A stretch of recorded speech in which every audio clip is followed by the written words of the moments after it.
A staff trainer at a high-end restaurant is accused of forced touching, kissing, and posting violent images online against other employees. The threat so serious, Ruth's Chris in Del Mar got an armed guard. Our Team 10 investigator Melissa Masiha shows us why one female employee is suing Ruth's Chris Steakhouse, saying it did not do enough to protect her.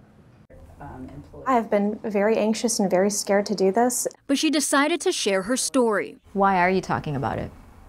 Because it wasn't just me that was affected. This is Krista Call. She got hired as a server at Ruth's Chris in Del Mar March last year. That's the creme de la creme. That's what you want. But Krista's concern started from day one with questions. So what's your deal? Are you straight? Are you bisexual? You dig chicks? She said the person asking her was the one training her, Adam Perez. Krista tried to brush it off. They're literally holding your job in the palm of their hands. That was day one? That was day one. But it got worse. One time, Adam wanted her to get something off a shelf. And the next day he said, oh yeah, I told you to do that on purpose so I could point out, your ass to the rest of the kitchen staff, and they're already asking me if I'm effing you. Even still, she tried to stay friendly. If he didn't sign off on me, I didn't have the job. But a couple months after she started, it escalated. According to the lawsuit she's now filed against Ruth's Chris and Adam, Krista went to a bar with a friend. Adam was there too. She and her friend left shortly after, but in the middle of the night. I was woken up by my dog growling, and when I walked out into my living room, he was standing in my living room in the dark.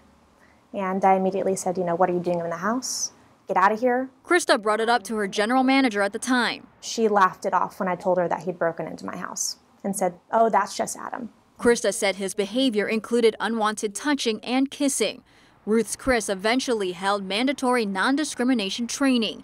According to the lawsuit, it included a document higher-ups wanted employees to sign saying they've never seen workplace sexual harassment. I said, I'm not going to sign this because I'm going to perjure myself. Krista said the restaurant finally investigated Adam, then fired him in February.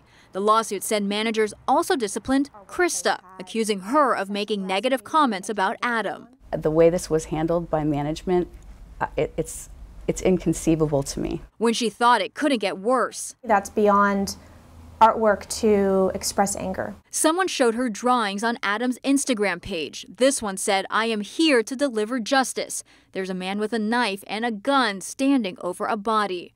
Another one, a bat smashes a person's face. You can see what Krista said is part of her name and other women involved in the investigation leading to Adam's firing. She went to the FBI. The case is still open. In May, the restaurant filed a restraining order against Adam to protect Krista and several other employees.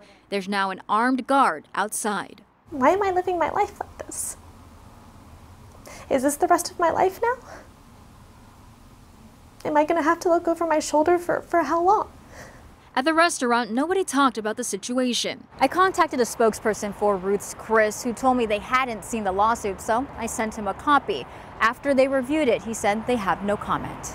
This isn't the first of Adam's legal problems. An ex-girlfriend filed a restraining order in late 2017. It accused Adam of punching the wall, then kicking the door during an argument, telling her she should die. She claimed he stalked her and wrote an expletive on her car. He also faced burglary, robbery, and grand theft charges in 2007, sentenced to 180 days in custody and 3 years probation. Adam wouldn't talk, but his lawyer did. He said his client does provocative art, but added Adam is not hurting anybody. I asked if he's a threat. His lawyer said absolutely not. Krista still works at Ruth's Chris. I need a job to be able to finish my PhD. A PhD in clinical psychology. While she's the only one who's filed a lawsuit so far, she said she's not alone. There are 4 other women that still work there right now that were victims of his.